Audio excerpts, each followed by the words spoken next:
Bonjour à tous, merci de nous retrouver sur A+ TV Channel pour ce café littéraire sur le thème l'auto-édition en Afrique, impact et avenir sur le marché de la littérature.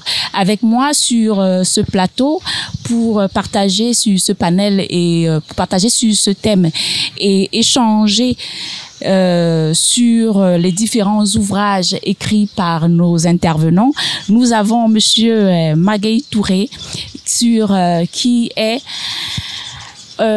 docteur en lettres, responsable de la francophonie dans l'administration. Et ensuite, Monsieur Oumar El Foutiouba, qui est auteur, et Léopold Ndiaye. Donc, merci de nous retrouver ici. Merci à nos invités qui sont là, à ceux qui nous soutiennent ici au Loman Art. Donc, merci. C'est un plaisir pour nous de nous suivre sur A+ TV Channel. Je suis Judith Ekwala, réalisatrice, productrice, auteur. J'ai le plaisir de présenter ce café littéraire itinérant. Donc, je rappelle le thème qui est auto-édition en Afrique, avenir et impact sur le marché de la littérature. Donc, on va tout de suite démarrer la première partie avec la présentation des différents ouvrages. Et on démarre avec l'ouvrage de Monsieur El Foutiouba qui s'intitule Échecs et maths. Mais avant, une petite précision, une petite présentation de vous, si possible. Merci Judith pour cette invitation dans le café littéraire itinérant. Dans ce bel espace du Loman Art. C'est un plaisir d'être toujours en si bonne compagnie avec Monsieur Touré et Ndiaye, et avec ce merveilleux public qui est en face de nous. Pour vraiment déjà, comme vous le dites, une petite entrée en matière. Oumar El Foutiouba, c'est un écrivain qui a à son actif à peu près une douzaine, en tout cas un peu moins de 20 ouvrages, donc écrits seul ou avec donc d'autres auteurs sur des thématiques diverses, que ça soit le polar, le thriller d'espionnage, la poésie, la nouvelle. Donc, beaucoup de genres, dont le genre didactique quelquefois, puisque nos acquis professionnels également sont parfois mis en exergue dans ce que nous écrivons. Nous sommes dans l'administration, comme M. Touré, dont nous avons également entendu parler, puisque nous sommes dans les mêmes sphères, l'administration publique, même si en ce moment nous sommes en détachement au niveau d'une coopération. Et c'est ainsi que nous avons fait ce second, je dirais, volet de notre vie que constitue ce hobby que nous exploitons dans la littérature, puisque c'est un hobby que nous faisons vivre. Merci, Julie. Donc, on va tout de suite continuer. D'abord, je crois qu'il est préférable de faire d'abord les présentations de nos intervenants. Donc, Monsieur Léopold Ndiaye. Voilà, merci beaucoup, Judith. Et bonsoir à mes co-débatteurs également, Monsieur Touré et Monsieur Ba. Et un bonsoir au public qui est en train de nous suivre. Alors moi, c'est Léopold Ndiaye, je suis écrivain. J'ai à mon actif 12 ouvrages. Et je suis juriste de formation, mais gestionnaire de ressources humaines de profession dans une institution de microfinance de la place. J'écris principalement dans la philosophie, le droit de la microfinance, la poésie. Donc, je me suis essayé à faire un essai politique, mais tous les autres ouvrages, ce sont des ouvrages de développement personnel et de coaching, parce que je suis également coach de vie. Comme l'a dit tout à l'heure M. Ba, je pense que la littérature et l'écriture, c'est une passion. Comme disait Hobbes, donc rien de grand ne se fait dans la vie sans passion. Donc cette passion, je pense qu'il y a une certaine fibre qui est en nous et qui nous fait vivre, mais également, comme on dit souvent, quand on écrit, on se dévoile, mais on le jette à la mer des multitudes et chacun en fait ce qu'il veut. Voilà, donc pour la présentation, c'est ce que je voudrais dire. Merci beaucoup. Merci beaucoup, Judith. Je vous remercie d'abord de votre aimable invitation. Je salue évidemment les éminents écrivains qui sont là, M. Oumar El Foutiouba et M. Jacques Léopold Ndiaye. Je salue aussi le public qui est là, les techniciens et tout le monde. Bon, moi, je suis un jeune écrivain, jeune pas par l'âge, hein, mais parce que j'ai commencé à écrire de la fiction qu'en 2021. J'en suis à 6 ouvrages. Je suis principalement auteur de nouvelles. En tout cas, depuis que j'écris la fiction, j'ai publié 4 recueils de nouvelles depuis 2021. Pour les 2 autres, c'était plutôt des essais. Voilà, donc je suis dans l'administration en charge de la francophonie au niveau du ministère des Affaires étrangères. Bon, sinon, à part ça, voilà, je pense que c'est l'essentiel. Hein. Voilà, c'est essentiel. Merci beaucoup. À l'actualité de ce livre, justement, le jeu d'échecs, comme beaucoup de gens le savent, a été inventé en Perse. Et justement, l'ouvrage parle de ce que sont devenus donc les descendants des Perses, qui sont les Iraniens. Donc ces Perses des temps modernes ont eu maille à partir avec l'État du Sénégal en un moment donné dans une affaire qui s'appelle l'affaire des armes iraniennes. C'est un convoiement intercepté par les autorités d'une cargaison d'armes à destination de la Gambie et censé se retrouver dans les mains des rebelles casamançais à l'époque. Et voilà ce qui nous a donné cette idée de titre, puisque l'histoire se centre d'abord effectivement sur ce problème. Et aujourd'hui, est-ce que vous ne voyez pas qu'il y a, parfois on a l'impression que ces sujets très sensibles sur la politique, on a l'impression qu'on révèle tout au moins les secrets, les secrets d'État, ou bien on dit des choses qu'on ne devrait pas dire en tant qu'écrivain? Oui, comme je le dis, parfois l'écrivain a sa licence poétique, donc qui lui donne la possibilité d'épiloguer sur, en tout cas, ce monde des idées qui rencontre parfois la réalité, puisque au moment où nous écrivions cet ouvrage, nous avons donc pris appui sur la réalité et nous nous sommes projetés sur une situation que l'on peut en tout cas que l'on peut avoir vécu, ou bien qui aurait pu être vraiment vécu dans le futur. Et c'est ainsi que en entremêlant la réalité à la fiction, on en arrive quelquefois à dévoiler, à toucher, à déflorer des choses qui sont censées être sensibles. Mais ce qui est intéressant avec l'intellectuel, puisqu'il est dans le monde intelligible, il fait appel à des hommes et des femmes d'esprit, de sorte qu'à chaque fois que nous posons notre regard sur une réalité, elle fait appel également à un esprit donc ouvert, un esprit critique, un esprit qui sait distinguer donc la bonne graine de l'ivraie. Est-ce qu'on a l'impression aujourd'hui que le problème qui se pose en Casamance est un problème qui reste tabou? Les gens ont du mal à en parler réellement.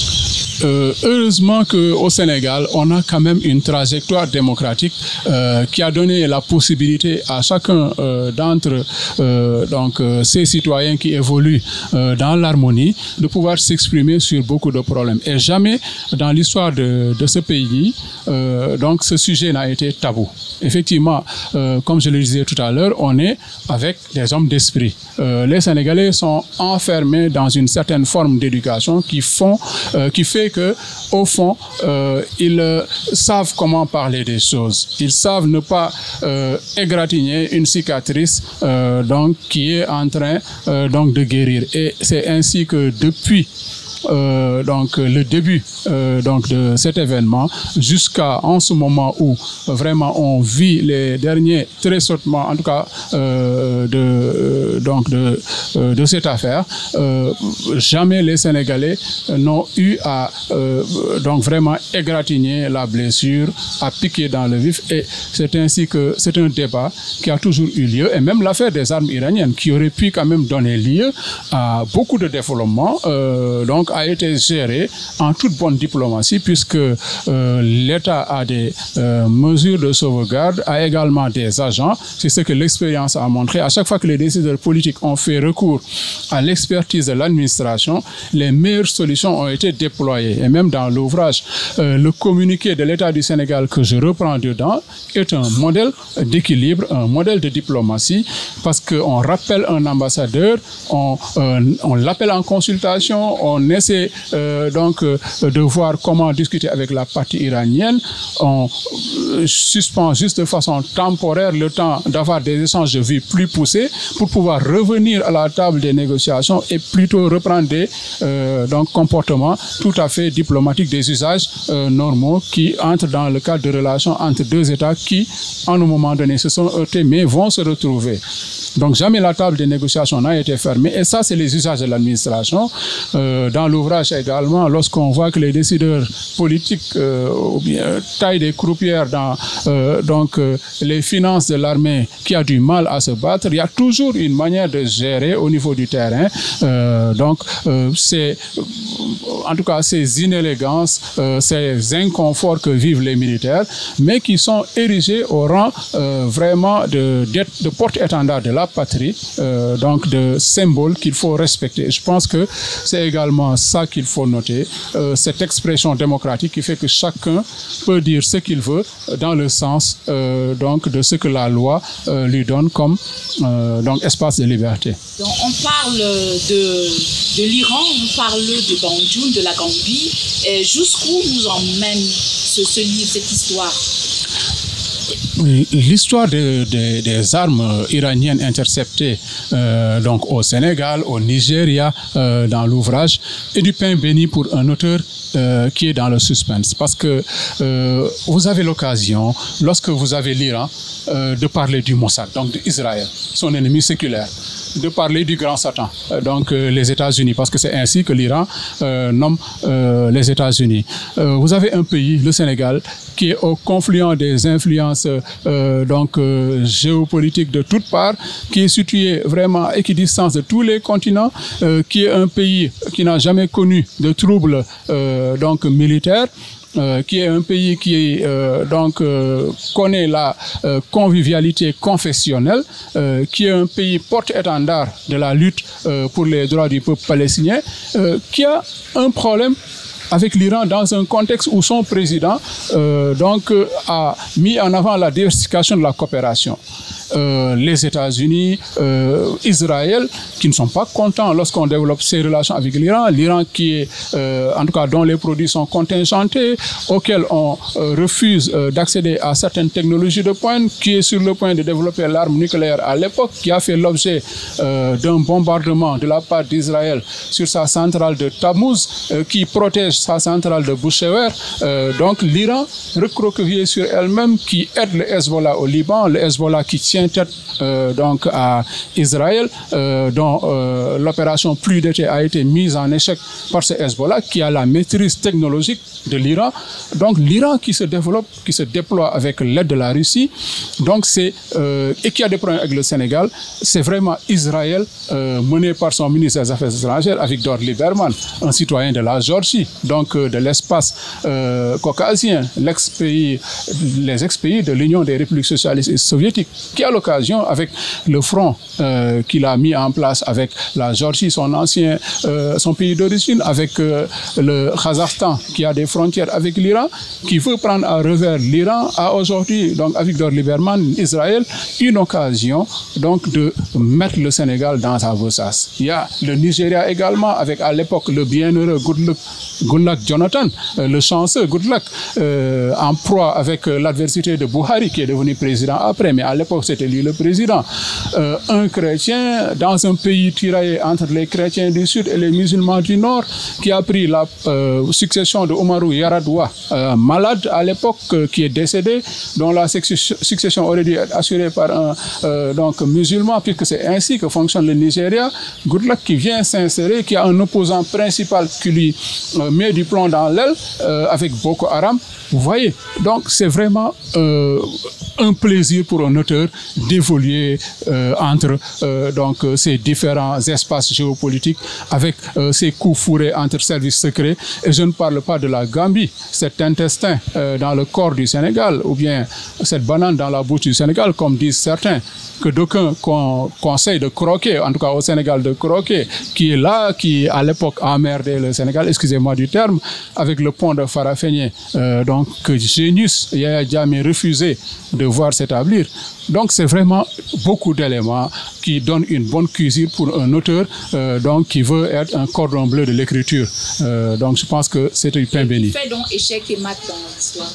Échec et mat, c'est vraiment la défaite de Jammeh qu'on a annoncé, la défaite de Jammeh, qui est obligé de quitter le pouvoir, Jammeh de collision avec les rebelles casamançais, qui a mené une opération d'infiltration à l'endroit du Sénégal, en passant par Kaolack, pour renverser l'État du Sénégal, le gouvernement du Sénégal.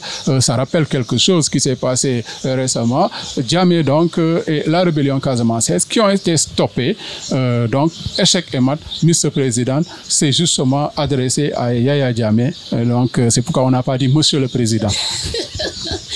Merci beaucoup. Merci beaucoup, Monsieur Bassey. Je crois que c'est tellement intéressant cet ouvrage à lire. On plonge dans la politique, voilà, de tout ce qui est les armes vendues en Afrique et qui circulent librement et qui créent énormément de déstabilisation des États. Je pense que c'est tout ça, je crois, si je ne me trompe pas. Est-ce que c'est un peu à l'origine aussi on peut dire, de la création de tous ces rebelles, vous ne pensez pas? Oui, je peux d'ailleurs parler un peu d'un petit prolongement que je ne souhaite pas, mais qui est annoncé dans l'ouvrage. En parlant du trafiquant d'armes, un des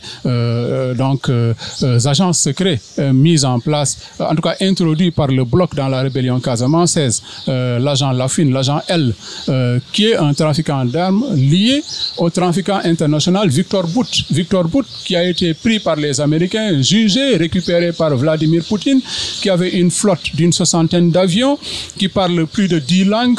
Donc Victor Bout, qui aujourd'hui est en Russie et qui peut aujourd'hui être le digne successeur de Evgeny Prigojine, donc le chef de Wagner qui a été tué récemment. Donc ça veut dire on peut dire que l'ouvrage peut être actuel, peut avoir des prolongements, puisqu'il parle de cet homme qui réellement peut reprendre le legs de Prigojine, puisque Wagner, c'est une version privée donc d'agissement officieux de l'État de Russie. D'ailleurs, l'épisode Prigojine-Poutine l'a bien montré. Et la reprise en main de Wagner pourrait également passer par là. Quand on parle de Wagner, on parle également de AQMI. On parle donc de tout ce qu'il y a comme myriade de Al-Qaïda présent dans la zone, dont on a parlé également dans l'ouvrage et dans d'autres ouvrages que nous avons écrits, et qui aujourd'hui sont très proches au Mali. C'est pourquoi d'ailleurs l'opération de la CEDEAO est à envisager avec beaucoup de précautions, puisque lorsque l'Algérie est contre quelque chose, l'Algérie, d'où on a connu cette révolution, en tout cas ces agitations durant plus d'une dizaine d'années avec le FIS, le Fonds islamique du salut, et toutes ces excroissances qu'il y a eu après, donc le Mali, avec toutes ces organisations terroristes, que ce soit AQMI, donc que ce soit les autres organisations qui sont là-bas. Donc je pense que le Front de la Katiba du Massina, qui est lié également à bien d'autres organisations, je pense que c'est tous vraiment ces organisations qui sont capables de créer une agitation, qui sont nommées dans le livre, qui sont mises en jeu, mais qui aujourd'hui également contribuent à rendre instable cette sous-région avec le Mali, le Burkina et même le Niger.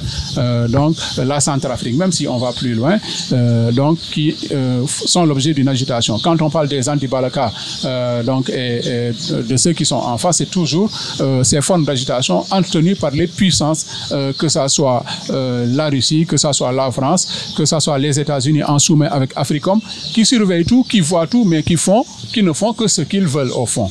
Donc voilà certains aspects également ébréchés dans l'ouvrage dont vous parlez. Pas écrit ce genre de livre très politique, très diplomatique. Est-ce qu'on arrive un peu à sortir vraiment de la réalité et être vraiment plongé dans la fiction? Oui, c'est vrai que c'est une fiction entremêlée avec la réalité. C'est également des analyses qui vont donc loin dans le temps. Donc on est toujours dans des aspects aussi bien diachroniques que synchroniques. Donc on plonge longtemps donc dans le futur, très loin dans le futur. On se réfère à des éléments du passé. Il faut vraiment avoir un lien qui fait appel à des éléments de culture générale parce que vous exploitez n'importe quel renseignement. On arrête quelqu'un à l'aéroport de Dakar, c'est un Égyptien. Comme nous le disions, il y a peu, l'esprit n'a pas de frontières et c'est également tout ce que l'esprit peut donc embrasser qu'on essaie de mettre dans ses ouvrages en attendant effectivement du public qu'il lise, qu'il apprécie et également d'autres acteurs du monde des arts comme les cinéastes qu'ils prennent la peine de lire ce qu'écrivent les auteurs et ceux qui critiquent également les auteurs qui disent qu'ils ne sont pas engagés, qu'ils étudient ce que nous avons écrit et qu'ils ne s'arrêtent pas simplement à le dire et à en faire une vérité qui n'est pas donc la vérité. Les auteurs sénégalais, les auteurs africains écrivent sur des sujets engagés, donc donnent des orientations, donnent des perspectives, mais il faut également que ceux qui se considèrent comme étant des intellectuels lisent, ceux qui sont dans le monde universitaire pensent à réfléchir sur les programmes, ceux qui également assurent la régulation, l'État avec ses conditions cadres, assurent un bon suivi, donc essayer de voir comment gérer tous ces éléments pour que l'on puisse avoir, en tout cas faire cette bonne musique où nous danserons tous donc dans donc vraiment cette musique que nous mettons en musique. Merci beaucoup, M. Ba, pour cette présentation, pour cet ouvrage que nous avons hâte de lire, hâte de découvrir. Je vous invite à l'acheter. Il ne coûte que prix promotionnel à 3 000 francs aujourd'hui. Donc, profitez-en.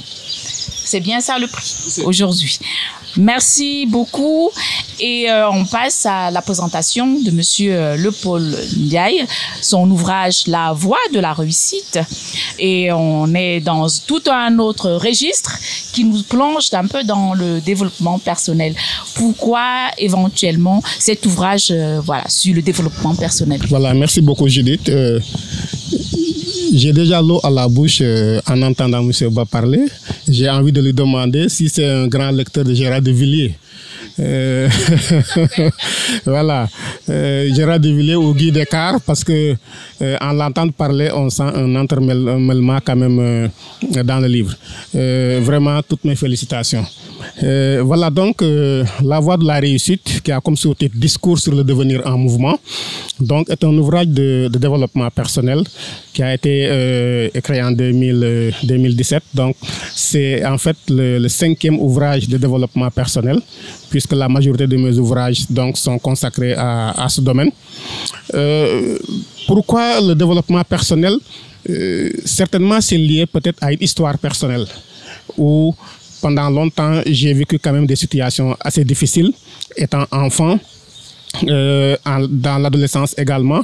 Je pense que c'est tout cela que j'ai cumulé et qui a fait que très vite, je me suis intéressé à l'homme. Et m'intéressant à l'homme et surtout aux sciences humaines, j'ai fait des recherches là-dessus, mais également j'ai mis en avant mon vécu. Alors, La Voie de la réussite, c'est principalement un ouvrage qui parle, comme on l'a dit tout à l'heure, de réussite. Comment l'homme doit faire pour accéder à la réussite. Mais avant d'accéder à la réussite, il faut savoir c'est quoi la réussite. Qu'est-ce que réussir pour moi? Est-ce que le baromètre de ma réussite est le même baromètre que les autres? Est-ce que ce que je considère comme étant la réussite, comme étant le bonheur, est-ce la même chose? Est-ce les mêmes paradigmes que les autres? Ceci étant, donc, j'ai parlé de beaucoup de thématiques dedans, donc des principes qui nous permettent véritablement d'accéder à la réussite. Ça, c'est pour la première partie. Dans la deuxième partie, j'ai parlé de quelques principes de leadership et enfin, j'ai terminé par ce qu'on appelle une éducation financière. Parce que tout cela également participe à l'accès à la réussite. Parce qu'aujourd'hui, on ne peut pas réussir si financièrement on n'est pas discipliné, si on ne sait pas comment épargner, si on ne sait pas comment gérer ses dettes, comment faire un budget personnel, etc. Donc tout cela, c'est pas cette partie que j'ai terminée. Mais la philosophie qui guide surtout cet ouvrage, c'est principalement deux choses. Surtout deux termes que j'ai bannis de mon vocabulaire. C'est-à-dire impossible et échec. Pour moi, ce sont des choses qui n'existent pas. L'impossible n'existe pas. Et je me dis, on peut tout faire dans la vie, on peut accéder à ce qu'on veut, on peut être ce qu'on veut, tant qu'on veut. Ça ne dépend que de nous. Mais pour cela, il faut d'abord connaître sa mission de vie. Pourquoi moi je suis sur Terre? La réponse que me donnent souvent les gens quand je pose la question, pourquoi tu es sur Terre, c'est adorer Dieu. Mais je dis, c'est la mauvaise réponse. Adorer Dieu, ça, bon, nous tous peut-être on est là, on adore Dieu, mais en réalité, ta mission de vie, tu viens avec. Dieu l'a mis en chacun de nous. Mais pourquoi? C'est ça ma raison d'être. Ce qui fait que je peux me lever à minuit, faire cette mission et ne rien demander parce que c'est ma passion. Donc ça c'est un. Deuxièmement, on ne peut pas accéder à la réussite si véritablement on n'a pas une vision. Il faut qu'on se projette dans un horizon temporel. Savoir d'ici 5 ans, d'ici 10 ans, qu'est-ce que je veux devenir, quel homme, quelle femme je veux être, qu'est-ce que je veux avoir, qu'est-ce que je veux connaître. Donc tout cela, et j'ai donné des indications, une démarche que la personne peut suivre pour découvrir sa mission de vie, parce que la mission de vie, on ne la crée pas, on la découvre, pour avoir cette vision par des exercices très simples que la personne peut pratiquer. Et ça va nous permettre de faire ce que j'ai appelé dans l'ouvrage le L2P, donc le Life Personal Plan, donc le plan de vie personnel et professionnel. Mais ceci est basé sur un socle, c'est-à-dire des valeurs. Une personne ne peut pas réussir si elle n'a pas des valeurs. Ces valeurs, c'est comme un gouvernail qui véritablement nous conduit. Et enfin, j'ai dit que l'échec n'existe pas. Comme disait Nelson Mandela, il disait qu'il n'échoue jamais. Soit il réussit, soit il apprend quelque chose. Et je pense que c'est Coluche qui disait que les portes du succès s'ouvrent à celui qui sait les pousser sans relâche. Alors, donc, c'est un ouvrage surtout qui est important pour les jeunes. Parce qu'aujourd'hui, la plupart des jeunes ont une attitude ou une mentalité de gibier. Et je dis souvent, il ne faut pas avoir une mentalité de gibier, il faut avoir une mentalité de chasseur. Le chasseur, c'est celui qui est à l'affût des opportunités et qui sait saisir les opportunités, qui bouscule, qui crée même les opportunités là où il n'y en a pas. Le chasseur, celui qui a la mentalité de chasseur, il a une mentalité de gagnant. Il sait faire pousser des arbres dans un désert. Tout cela, parce que, comme l'a dit M. Ba tout à l'heure, l'esprit humain ne peut pas être limité. Il ne peut pas être limité. Et avoir une mentalité maintenant de gibier, c'est la personne qui dit tout le temps l'enfer c'est les autres. Si je ne réussis pas, c'est à cause de l'État, parce que maman ne veut pas donner ceci, parce que papa n'a pas fait cela. Et toi, c'est quoi ta responsabilité dans tout cela? C'est ce que Krishnamurti appelait la responsabilité pleine et entière. Tout ce qui nous arrive dans la vie, nous avons une responsabilité là-dedans. Et j'appelle dans l'ouvrage les gens à se poser des questions sur les responsabilités dans ce qui leur arrive. Et ça, c'est extrêmement important. Donc, avoir une mentalité de gibier, c'est toujours se cacher derrière les choses, pleurnicher, s'autoflageller. Je pense qu'aujourd'hui, les gens doivent prendre en main leur vie et savoir qu'ils peuvent y arriver, quel que soit le problème. Parce que ce que les gens ne savent pas, c'est que la pensée est extrêmement puissante. Et je théorise dedans le fait que par la pensée positive, on peut transformer beaucoup de choses. Pas comme le disent certains auteurs ou certains leaders, le coach de développement personnel, comme si la pensée positive était quelque chose de magique. Non, elle n'est pas magique, mais c'est quelque chose qu'on vit, qu'on booste. Parce que la pensée, c'est comme une énergie qu'on libère et qui va dans le cosmos. Et quand elle part dans le cosmos, elle cherche à rencontrer une pensée positive comme elle et elle revient comme une balle de tennis à toi pour véritablement transformer ceci en réalité dans ta vie. Mais pour cela, je pense qu'il faut que la personne croie d'abord en lui-même et j'en appelle à la confiance en soi et à l'estime de soi dans le livre. Donc, grosso modo, c'est de quoi parle cet ouvrage. Et aujourd'hui, moi tout simplement, j'ai eu à travailler également aussi un peu dans le développement personnel. J'ai l'impression qu'avec tous ces messages qu'on nous dit, qui sont communiqués, parce que depuis presque plus d'une dizaine d'années, c'est vraiment les messages qui sont divulgués un peu partout. Mais pourquoi on a l'impression que l'application réelle ne se fait pas et que les gens ne prennent pas véritablement leur destin en main? Il y a plusieurs facteurs. D'abord, les coachs ne sont pas exempts de tout reproche. C'est-à-dire, c'est ce que je disais tout à l'heure. Par exemple, nous, en Afrique, il faut africaniser le développement personnel. Puiser dans nos réalités culturelles pour pousser les jeunes à véritablement changer et se changer. Ça, c'est un. Deuxièmement, il y a peut-être un environnement familial qui fait que cet environnement n'est pas toujours favorable au développement personnel de l'individu. Et pour cela, je pense qu'il ne faut pas qu'on soit trop aérien. Je disais souvent que on peut lire 1000 livres de développement personnel. on ne change pas. Pourquoi? Parce qu'on ne passe pas à l'action. Et c'est ça, véritablement, la solution. Passer à l'action. Quelles que soient les connaissances que nous avons, quelles que soient les méthodes que nous avons, si nous ne passons pas à l'action, rien ne va changer dans notre vie. Et la plupart du temps, ils font des séminaires de développement personnel, de coaching, ils lisent des livres, mais rien ne change, comme vous l'avez dit, parce qu'ils n'appliquent pas ce qu'on leur enseigne. Si vous voulez que votre vie change, il faut appliquer. Et comme on le dit souvent, le chemin des cimetières est pavé de bonnes intentions. Ceux qui sont couchés au cimetière, ils avaient plein de projets qu'ils n'ont pas réalisés. Pourquoi? Parce qu'ils ne l'ont pas appliqué. Donc aujourd'hui, si nous voulons que les choses changent, comme on dit souvent, le plus grand pas commence par un petit voyage. Ça, c'est un. Appliquer, c'est un. Deuxièmement, il faut savoir persévérer. Mais si on tombe une première fois, on laisse tout de côté, on n'y arrive pas. Donc véritablement, c'est cette culture de gibier dont je parlais tout à l'heure qu'on doit carrément enlever de nous, mais surtout passer à une déconstruction de beaucoup de nos croyances. Et c'est pourquoi je dis que le développement personnel est dangereux, entre guillemets. Parce que quand tu commences une démarche de développement personnel, forcément il y a un changement positif dans ta vie. Et les gens vont commencer à te critiquer, à te dire, ah, toi tu étais comme si, maintenant tu es comme ça, etc. Mais je pense que c'est une bonne chose. Donc, il faut cette déconstruction qui fait que nous avons beaucoup de fausses croyances limitantes, beaucoup de pensées limitantes. Et je l'ai mis dans le livre, il faut qu'on se méfie de deux types de personnes. Les voleurs de rêves et les vendeurs d'illusions. Les voleurs de rêves, ce sont les personnes qui disent, bon, je dis à M. Touré me dit, qu'est-ce que vous voulez dire? Je dis, bon, je veux devenir président de la République. Il me dit, mais toi, tu ne te connais pas, hein? Toi, tu peux être président de la République. Dans ta famille, il n'y a même pas un directeur général. Ah, alors je dis... Mais ça, on est en train de le dire à ceux qui sont en train de se porter candidat comme président. Oui, et justement, ceux qui le disent sont des voleurs de rêves. On voit pas, quand on voit le parcours, on voit quand même, on se dit, bah, il y a quand même beaucoup de prétentions quand même, plus ou moins. Est-ce qu'on peut se le permettre? Bien sûr, on peut tout se permettre dans la vie. Oui. Tant que ça ne nuit pas à la société, je me dis qu'on ne doit pas se limiter, on ne doit pas se laisser limiter. Non, je veux dire, est-ce qu'on peut se permettre d'avoir des préjugés? Non, pas du tout. Justement, c'est ce que j'ai dit.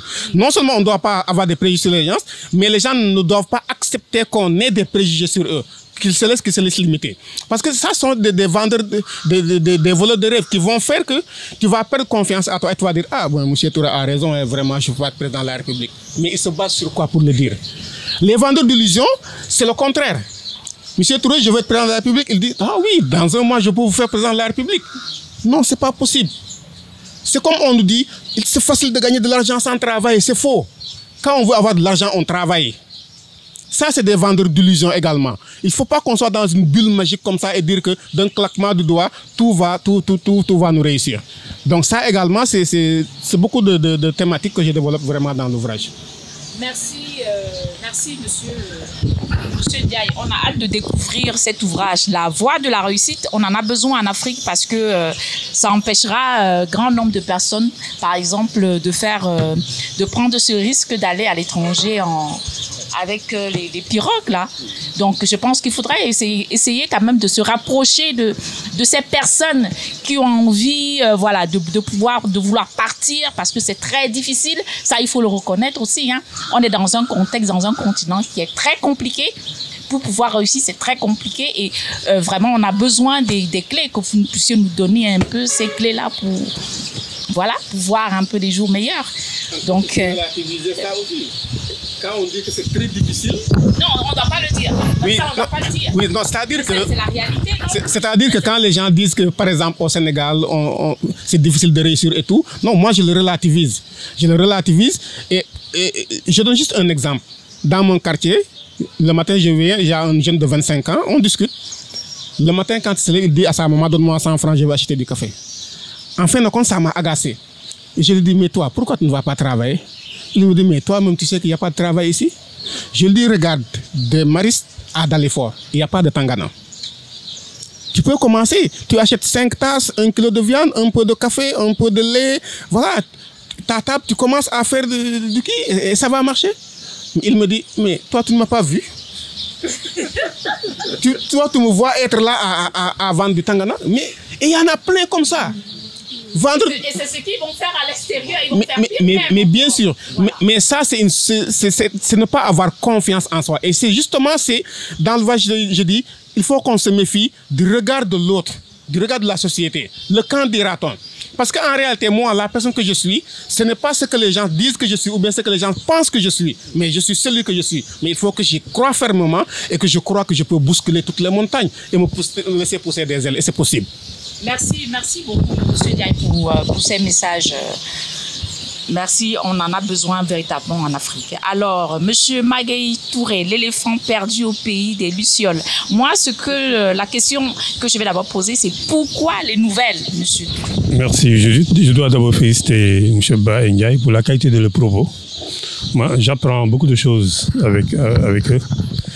Et étant aussi un ancien lecteur de SAS, de Guy Descartes, de James Hadley Chase quand j'étais adolescent. Donc ça me rappelle tout ça, quoi. Et M. Ndiaye aussi, pour vraiment tout ce qu'il dit, c'est vrai. Vraiment, je crois qu'on doit s'orienter dans ce cas-là. Bon, pourquoi les nouvelles? Moi, je pense que c'est l'écriture, comme on dit en Wolof, natulo, quoi. Parce que c'est quelque chose qui vous tombe dessus. Moi, je n'ai jamais pensé que je pourrais écrire un jour de la fiction. Il a fallu que la pandémie arrive en 2020. À moi, il n'y avait rien à faire au bureau. Bon, on venait, on rentrait comme ça. Et puis bon, depuis l'an aiguille, peut-être il y a l'imagination qui a commencé à travailler. Bon, pourquoi la nouvelle? Moi, habituellement, je ne suis pas quelqu'un qui écrit long. Voilà, c'est ça. Contrairement à beaucoup de Sénégalais, je n'arrive pas à écrire long. Aussi bien au niveau des équipes professionnelles, quand je fais des discours, etc. Au niveau des équipes académiques, quand je faisais ma thèse de doctorat, j'ai soutenu ma thèse en 1999, ça commence à remonter. Là où j'étais, j'avais fait la thèse la plus courte, parce que j'avais fait une thèse de 300 pages. Et tout le monde, à part ça, les autres thèses, les plus courtes faisaient 500 pages. Certains faisaient 1000 pages. Donc moi, je pensais comme ça. J'ai plus un esprit synthétique, quoi. Donc je pense que les nouvelles correspondaient plus en tout cas, à ma manière de faire. Voilà. J'ai même essayé d'écrire un roman, mais je ne suis pas parvenu. Limitons-nous à la nouvelle. Bon. Évidemment, la nouvelle, c'est un genre assez particulier, bon, qui est caractérisé d'abord par la brièveté. Bon, et puis aussi la diversité des sujets qu'on va aborder. Et puis l'autre caractéristique de la nouvelle, c'est que souvent les histoires ne sont pas forcément finies. Voilà, on laisse parfois le lecteur compléter lui-même l'histoire. Donc le lecteur a un rôle à jouer dedans. Donc avec la nouvelle, on a un lecteur actif. Voilà, parce que souvent on suggère, et puis c'est au lecteur de compléter. Voilà, c'est un peu ça, ça la différence, quoi. Et puis dans la nouvelle aussi, bon, il y a des définitions traditionnelles de la nouvelle qui disent que bon, il faut, je ne sais pas, il faut une chute imprévue, tout ça. Bon, mais c'est pas évident, parce que quand on voit maintenant l'évolution de la nouvelle, c'est pas toujours ça qu'on voit. Il y a des nouvelles, on peut avoir cette définition traditionnelle. Il y a d'autres nouvelles, on campe juste une atmosphère. Il y a d'autres, on entre dans la psychologie des personnages. Il y a d'autres, on fait autre chose. Voilà. Donc vraiment, il y a autant de nouvelles que de manières de raconter, de voir le monde. Voilà, peut-être ce que je peux dire pour commencer. Et quand on voit le titre, l'éléphant perdu au pays des Lucioles, on pense tout de suite à un dessin animé ou à un truc enfant. Pourquoi le choix de ce titre? Bon, ça c'est mon 4e recueil de nouvelles. Ça vient de sortir d'ailleurs. Officiellement, c'est sorti le 23 août. Donc c'est très récent. Voilà, donc c'est mon 4e recueil. Et mes 3 premiers recueils, les titres, c'était des titres éponymes. Bon, donc c'est une des nouvelles qui donnait son titre au recueil. Cette fois-ci, j'ai décidé de changer et de choisir un titre qui n'a rien à voir, en tout cas en principe, avec le contenu. Évidemment, quand on lit, on peut même avoir l'impression que c'est un livre pour enfants ou bien c'est un livre de contes. Évidemment, ça n'a rien à voir. Pourquoi? Parce que aussi parfois avec le titre, il faut créer un effet de surprise. Bon, monsieur Barry disait tout à l'heure, échec et mat, voilà. Donc, il faut avoir un effet de surprise et aussi des titres qui peuvent avoir l'air d'être immotivés. Voilà, ça dit que bon, on se dit pourquoi ce titre-là. Donc c'est ça. En même temps aussi, après réflexion, on peut aussi se dire que ce titre est lié au contenu. Parce que le fil conducteur de ces 8 nouvelles, c'est la ville. Et il y a des personnages qui ont des problèmes dans la ville. Donc on peut aussi considérer que l'éléphant, c'est comme quand on dit un éléphant dans un magasin de porcelaine. Donc, il n'est pas à l'aise. L'éléphant qui est gros, massif, etc. Les lucioles, c'est quelque chose plutôt de léger. Voilà. Et puis, en même temps, c'est les lumières. Les lumières peuvent renvoyer aux lumières de la ville. Voilà. Donc chacun peut aussi donner sa version, quoi. Avoir sa propre lecture de ce titre-là. Donc, ce n'est pas un titre d'une nouvelle. Non, du tout.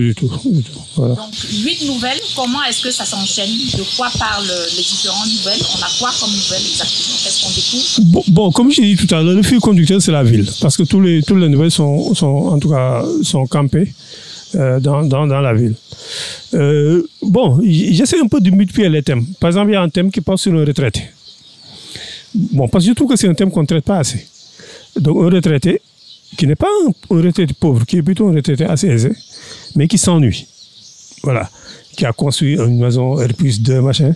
Bon, qui pensait que ses enfants vont se marier et rester avec lui. Tout le monde s'est marié, tout le monde s'est barré. Donc, il se retrouve tout seul, il s'ennuie. Et ça aussi, ce sont des drames qu'on voit dans nos pays. On n'en parle pas, mais il y a beaucoup de drames, il y a beaucoup de personnes d'un certain âge qui finalement, entre guillemets, ont réussi dans la vie, mais qui ne voient pas leurs enfants. Soit ils sont là à Dakar, ils ne les voient pas, soit ils sont à l'étranger. Voilà. Ils habitent de grandes maisons, parfois il n'y a que la bonne avec qui ils peuvent parler encore. Voilà. Et ces gens-là, finalement, vivent un drame. Et là, je pense que ça revient à ce qu'on disait. Qu'est-ce que ça veut dire réussir dans la vie? C'est ça aussi.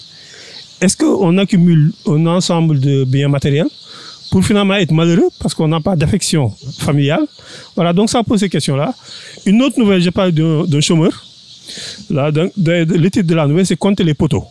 Si on revient au Wolof, avant un chômeur, on disait, ouais, voilà, on le disait de manière un peu, surtout les femmes le disaient de manière un peu méprisante. Voilà, bon, quand le gars voulait draguer quelqu'un, il dit, voilà, c'est ça. Donc, j'ai un peu pris ça au sens premier. Donc, j'essaie d'entrer dans la psychologie d'un chômeur. Voilà, qui est déconsidéré, voilà, à commencer par sa propre famille. Voilà, comment ce chômeur-là évolue dans la société. Une autre nouvelle porte sur un artiste, un sculpteur. Une nouvelle porte sur un bandit. En fait, ce qu'on appelle un bandit criminel qui est décédé et qui nous parle de l'au-delà. Voilà, un mort très très bavard d'ailleurs, parce qu'il se mêle un peu de tout, y compris de ce qu'il n'est pas censé le regarder. Voilà. Donc, une autre nouvelle parle d'une femme qui habite dans un quartier pauvre, qui est une lingère. Voilà, donc qui a une fille vraiment qui chaque année elle lui amène un bébé qui n'a pas de père. Voilà. Et elle, avec son travail de lingère, est obligée de s'occuper de toute sa famille, aussi bien de ses enfants que de ses petits-enfants. Voilà. Et donc, qui vit certains... Voilà. Ce sont des réalités qu'on peut trouver dans nos pays. Il y a une autre nouvelle aussi qui parle de la jalousie en milieu professionnel. Voilà. Donc, un monsieur qui pense que vraiment tout le monde... Cette nouvelle-là porte le titre apparence. Pourquoi? Parce que parfois aussi, bon, on est dans un environnement... en tout cas, on pense que la cause de nos échecs, c'est les autres. Voilà. On se construit tout un cinéma dans nos têtes qu'on croit que c'est la réalité. Et finalement, on se rend compte que finalement, ce sont des apparences, ce sont des constructions mentales et que ça ne correspond à aucune réalité. Voilà, ça, ce sont des choses qu'on peut vivre aussi. Voilà, c'est vraiment, pour résumer, c'est un peu ça. Donc cette fois-ci, on n'a pas un fait divers comme le dernier avec... l'homme voilà, bon, voilà, parce que le dernier, enfin l'avant-dernier, qui s'appelle l'homme au seau de riz, si je le dis, ça rappelle l'homme qui avait renversé du riz dans la terre. Je crois que tout le monde a suivi cet épisode-là. Voilà. Donc, ça veut dire aussi, parfois, on écrit une nouvelle, il n'y a pas de préméditation. Ça, s'il n'y avait pas ce fait divers, je n'aurais pas écrit cette nouvelle-là. Voilà. Donc, j'ai écrit cette nouvelle-là parce que c'est fait divers m'a interpellé. Voilà. Bon, cet homme-là, si vous vous rappelez, bon, il a été lynché. Voilà. Bon, quand vous regardez sur les réseaux sociaux, les gens disent, ouais, quel sauvage, d'où il sort celui-là. Voilà. Alors que moi, quand je l'ai entendu, quand il y a eu une vidéo qui est passée, on l'a entendu parler, mais il tenait des propos extrêmement rationnels et il était plus intelligent que tous ces gens-là qui les critiquaient, qui disaient que c'est un sauvage qui n'a rien compris, qui est ennemi du développement, etc. Voilà. Donc ça montre aussi les préjugés qu'on a dans nos pays, notamment par rapport, entre guillemets, aux gens, soit qui n'ont pas fait l'école, ce qui est une grave erreur. Parce qu'en fait, le plus grand savoir, c'est savoir qu'on prend de l'expérience pratique. Et pour ça, il ne s'agit pas de faire quelques années en classe. Voilà, c'est pas du tout lié. Ah oui. Comment c'est possible? Non, c'est possible. C'est tout à fait. C'est pas lié, n'est-ce pas? Le savoir, l'accumulation de connaissances n'est pas lié à l'intelligence. Voilà. L'intelligence, c'est la capacité de discernement. C'est avoir du courage. Avoir une capacité donc de discernement, avoir du courage, avoir le sens de la mesure, avoir le sens de l'investissement pour le collectif, mais ce n'est pas donné à tout le monde. Et on n'a pas besoin de faire l'université pour avoir ces valeurs-là. Voilà. Et on note pas mal de prix, hein, monsieur Touré. Qu'est-ce que ça fait, le prix Cénacle du livre, le prix Aminata Magakai de la nouvelle 2022? Bon, écoutez, ça a vraiment, comme je dirais, il y a là, quoi. Parce que pour quelqu'un d'abord qui ne se considère pas comme un écrivain, parce que jusqu'à présent, je ne me considère pas comme un écrivain, bon, qui est entré dans la fiction par accident en 2021. Bon, avoir 2 prix déjà, 2 prix littéraires, parce qu'en 2021, j'ai eu le prix Cénacle du livre, la catégorie nouvelle. Et puis en 2022, on m'a donné le prix Aminata Maïgaka de la nouvelle. Voilà. Et je n'ai même pas déposé de dossier. C'est un ami qui a déposé mon dossier. Donc voilà. Donc vraiment, bon, ça fait plaisir. C'est une forme de reconnaissance pour quelqu'un qui est en apprentissage. Parce que moi, je ne me considère pas du tout comme un écrivain. Je me considère comme dirait Maroubofa, un écrivain. Voilà, c'est la postérité qui jugera si je suis un écrivain. Voilà. Donc mais c'est plus un encouragement, peut-être à persévérer et puis à s'améliorer. Voilà. Merci. Merci beaucoup. On va passer à la deuxième partie de notre programme parce que le temps passe très rapidement. On a commencé très tardivement. Donc, la deuxième partie de notre programme sur le thème auto-édition, quel avenir et quel impact dans le marché de la littérature.